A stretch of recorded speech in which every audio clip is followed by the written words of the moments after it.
গাজার প্রতি সংহতি জানিয়ে ইসরায়েলের ৫টি লক্ষ্যবস্তুতে হামলা করল ইরাকি প্রতিরোধ যোদ্ধারা। ইরাকের ইসলামী প্রতিরোধ যোদ্ধারা ইসরায়েলের ৫টি লক্ষ্যবস্তুতে নতুন করে হামলা চালিয়েছে। ফিলিস্তিনের উপত্যকার উপর ইসরায়েল গত ৬ মাস ধরে যে আগ্রাসন এবং গণহত্যা চালাচ্ছে তার প্রতিশোধ এবং গাজার জনগণের প্রতি সংহতি জানিয়ে যোদ্ধারা এই হামলা চালায়। ইরাকি যোদ্ধারা আজ দুইটি বিবৃতির মাধ্যমে নতুন হামলার কথা নিশ্চিত করেছে। বিবৃতিতে বলা হয়েছে, দখলদারিত্ব প্রতিরোধের ব্যাপারে আমাদের অব্যাহত প্রচেষ্টা, গাজার জনগণের প্রতি সমর্থন এবং নারী শিশু সহ ফিলিস্তিনি জনগণের উপর দখলদার বাহিনীর গণহত্যার জবাবে এইসব হামলা চালানো হয়েছে। প্রতিরোধ যোদ্ধারা জানিয়েছে, ইসরায়েলের আশকেলন তেল বন্দর এবং বীরশেবা এলাকার হাট জেরিম বিমান ঘাঁটিতে উপযুক্ত অস্ত্র দিয়ে আঘাত করা হয়েছে। ইসরায়েল যতক্ষণ পর্যন্ত গাজা যুদ্ধ অব্যাহত রাখবে ততক্ষণ ইরাকের পক্ষ থেকে এই ধরনের হামলা চলবে বলে বিবৃতিতে উল্লেখ করা হয়। ইসরায়েলি হামলার পর দামেস্কের নতুন কনসুলেট ভবন উদ্বোধন করলেন ইরানি পররাষ্ট্রমন্ত্রী। সিরিয়ার রাজধানী দামেস্কে নতুন একটি কনসুলেট অফিসের উদ্বোধন করেছেন ইরানের পররাষ্ট্রমন্ত্রী হোসেন আমির আবদুল্লাহিয়ান। গত সপ্তাহে ইসরায়েলের সেনারা দামেস্ক ইরানি কনসুলেট ভবনে ক্ষেপণাস্ত্র হামলার মাধ্যমে ইরানের কয়েকজন সামরিক উপদেষ্টাকে হত্যার পর ইরানি পররাষ্ট্রমন্ত্রী নতুন কনসুলেট ভবন উদ্বোধন করলেন। এর আগে তিনি গতকালই মধ্যপ্রাচ্য সফরের অংশ হিসেবে ওমান থেকে সিরিয়ায় যান। কনসুলেট ভবনের উদ্বোধনী অনুষ্ঠানে সিরিয়ার পররাষ্ট্রমন্ত্রী ফয়সাল আল মিকদাদ উপস্থিত ছিলেন। এর আগে ইরান ও সিরিয়ার পররাষ্ট্রমন্ত্রী ইসরায়েলি হামলায় ধ্বংস হওয়া কনসুলেট ভবন পরিদর্শন করেন। কনসুলেট ভবনে ক্ষেপণাস্ত্র হামলার পরপরই সিরিয়ার পররাষ্ট্রমন্ত্রী ওই স্থান পরিদর্শনে যান। সেই সময় তিনি ইরানি কনসুলেট ভবনে ইসরায়েলের বর্বর হামলার কঠোর নিন্দা জানিয়ে বলেছিলেন, এই হামলার মধ্য দিয়ে ইরান এবং সিরিয়ার মধ্যকার সম্পর্ক ইসরায়েল কোনো প্রভাব ফেলতে পারবে না। ইসরায়েলি হামলা ইরানের ইসলামী বিপ্লবী গার্ড বাহিনী বা আইআরজিসির শীর্ষ পর্যায়ের কমান্ডার রেজা জাহিদি সহ ৭ জন ইরানি গুরুত্বপূর্ণ কর্মকর্তা শহীদ হন। ইরানের সর্বোচ্চ নেতা এবং প্রেসিডেন্ট সহ শীর্ষ পর্যায়ের কর্মকর্তারা এই হামলার জবাব দেওয়ার অঙ্গীকার ব্যক্ত করেছেন। স্পেস এক্সের রকেটে গুপ্তচর স্যাটেলাইট উৎক্ষেপণ দক্ষিণ কোরিয়ার। উত্তর কোরিয়ার সঙ্গে চলমান উত্তেজনার মধ্যে দ্বিতীয়বারের মতো গুপ্তচর স্যাটেলাইট উৎক্ষেপণ করল দক্ষিণ কোরিয়া। রোববার স্থানীয় সময় সন্ধ্যায় স্পেস এক্স ফ্যালকন 9 রকেটে করে উৎক্ষেপণ করা হয় স্যাটেলাইটটি। গত বছরের ডিসেম্বরে ইলন মাস্কের স্পেস এক্সের রকেটে করে প্রথমবারের মতো নিজেদের গুপ্তচর স্যাটেলাইট উৎক্ষেপণ করে দক্ষিণ কোরিয়া। তারই ধারাবাহিকতায় এবার নিজেদের দ্বিতীয় গুপ্তচর স্যাটেলাইট উৎক্ষেপণ করল দেশটি। রোববার স্থানীয় সময় সন্ধ্যায় ফ্লোরিডার John F Kennedy Space Center থেকে ইলন মাস্কের স্পেস এক্সের ফ্যালকন 9 রকেটে করে উৎক্ষেপণ করা হয় স্যাটেলাইটটি। এর ৪৫ মিনিট পর সফলভাবে স্যাটেলাইটটি কক্ষপথে পৌঁছায় বলে জানানো হয়। জানা গেছে, সিউলের দ্বিতীয় গোয়েন্দা স্যাটেলাইটটি একটি সিনথেটিক অ্যাপারচার রাডার দিয়ে সজ্জিত, যা ডেটা প্রক্রিয়াকরণের মাধ্যমে আবহাওয়ার পরিস্থিতির ছবি তৈরি করতে সক্ষম। উত্তর কোরিয়ার সঙ্গে মহাকাশে সামরিক সক্ষমতার প্রতিযোগিতার মধ্যে রিকনেসন্স স্যাটেলাইটগুলোর পেছন দিকে উৎক্ষেপণ করা হয়েছে। এর আগে ২০২৪ সালে 3টি নতুন স্পাই স্যাটেলাইট উৎক্ষেপণের প্রতিশ্রুতি দেয় উত্তর কোরিয়া। কেন্দ্রীয় তদন্তকারী সংস্থার প্রধানদের বদলির দাবি। দিল্লিতে ধর্নায় তৃণমূল কংগ্রেস, যোগ দিয়েছে আম আদমি পার্টি।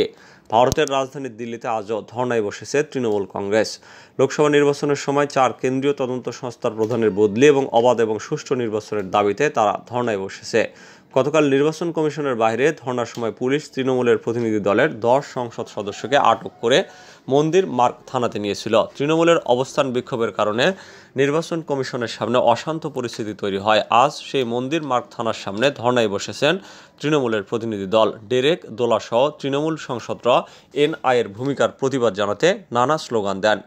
এদিকে মঙ্গলবার আম আদমি পার্টি তৃণমূলের সঙ্গে সংহতি প্রকাশ করেছে। আম আদমি পার্টির সৌরভ ভরদ্বাজ তৃণমূলের প্রতিনিধিদের সঙ্গে দেখা করতে মন্দির মার্গ থানায় গিয়েছিলেন বলে জানিয়েছেন রাজ্যসভার সাংসদ সাগরিকা ঘোষ। অন্যদিকে দিল্লিতে নির্বাচন কমিশনে আবেদন জানাতে গিয়ে তৃণমূল প্রতিনিধি দল হেনস্থার শিকার হয়েছেন বলে গতকাল রাজ্যপাল সিবি আনন্দ বোসের কাছে অভিযোগ জানিয়েছেন তৃণমূলের সর্বভারতীয় সাধারণ সম্পাদক অভিষেক বন্দ্যোপাধ্যায়। তার নেতৃত্বে তৃণমূলের 10 প্রতিনিধি রাজ্যপালের সঙ্গে দেখা করেন। রাজ্যপালের সঙ্গে দেখা করার পর বাইরে এসে বিজেপি এবং নির্বাচন কমিশনের বিরুদ্ধে নানা অভিযোগ তোলেন অভিষেক। তিনি বলেন, কেন্দ্রীয় সংস্থার পাশাপাশি এবার নির্বাচন কমিশনকে ব্যবহার করছে বিজেপি।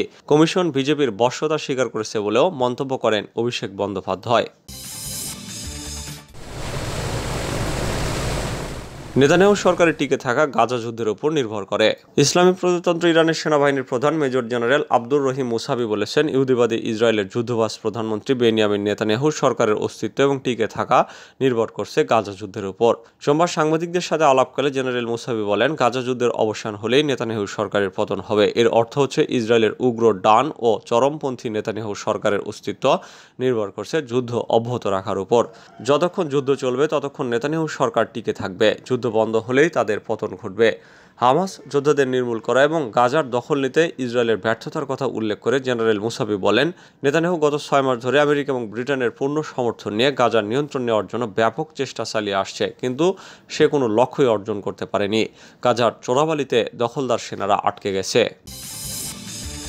ক্ষমতায় এলে বাইডেনকে জেলের ভাত খাওয়াতে চান ডোনাল্ড ট্রাম্প। চলতি বছরের প্রেসিডেন্ট নির্বাচনে জয়ী হলে যুক্তরাষ্ট্রের প্রেসিডেন্ট জো বাইডেনকে বিচারের মুখোমুখি করতে চান রিপাবলিকান দলের প্রেসিডেন্ট প্রার্থী ডোনাল্ড ট্রাম্প। মার্কিন সংবাদ মাধ্যম এক্সিওসের এক প্রতিবেদনে এই তথ্য জানানো হয়।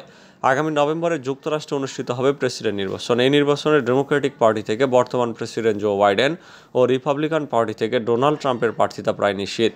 এদিকে আমেরিকার বিভিন্ন সুইং স্টেটেও শক্ত অবস্থান আছে ট্রাম্পের নির্বাচনী শিবিরের একটি ঘনিষ্ঠ সূত্র এক্সিওসকে বলেছেন, বাইডেনের বিচার বিভাগ থেকে আপনি যা কিছু দেখছেন তা আপনি ট্রাম্পের থেকেও দেখার আশা করতে পারেন। ওই সূত্র জানায়, পুনরায় প্রেসিডেন্ট হলে ট্রাম্প বাইডেনের বিরুদ্ধে ফেডারেল তদন্ত শুরু করতে চাইবেন এবং তাকে বিচারের মুখোমুখি করবেন।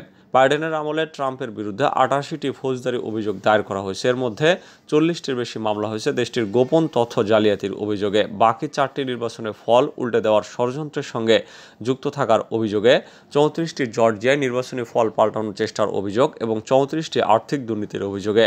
নিউ ইয়র্কে ট্রাম্পের বিরুদ্ধে 2টি দেওয়ানি মামলা রয়েছে। এর মধ্যে একটি আয়কর ফাঁকি এবং আরেকটি যৌন নির্যাতনের। ট্রাম্পই প্রথম কোনো মার্কিন প্রেসিডেন্ট যিনি গত বছর গ্রেপ্তার হয়ে 20 মিনিট জেলে ছিলেন। সংশ্লিষ্টরা মনে করেন, ট্রাম্প নির্বাচিত হলে তার বিরুদ্ধে আনা মামলাগুলো খারিজ করে দেবেন। এদিকে মার্কিন প্রেসিডেন্ট জো বাইডেনের বাড়ি থেকে আরও গোপন নথি জব্দ করার পরেও তার বিরুদ্ধে কোনো মামলা করা হয়নি। এই নথিগুলো বাইডেন যখন আমেরিকার ভাইস প্রেসিডেন্ট ছিলেন তখনকার। প্রেসিডেন্ট থাকার সময় 2বার অভিশংসনের মুখে পড়েন ট্রাম্পের বিরুদ্ধে 2টি অভিযোগের প্রথমটি ছিল, মার্কিন প্রেসিডেন্ট ইউক্রেন সরকারের কাছে পুনর্নির্বাচিত হতে সহায়তা চেয়েছেন। আরেকটি ছিল ক্যাপিটল হিলে হামলার উস্কানি দেওয়ার অভিযোগ। বাইডেন ক্ষমতা আসার পর তার ছেলের দুর্নীতির অভিযোগে তাকে অভিশংসিত করার চেষ্টা করা হয়, তবে সেটি শুনানি পর্যন্ত আটকে ছিল।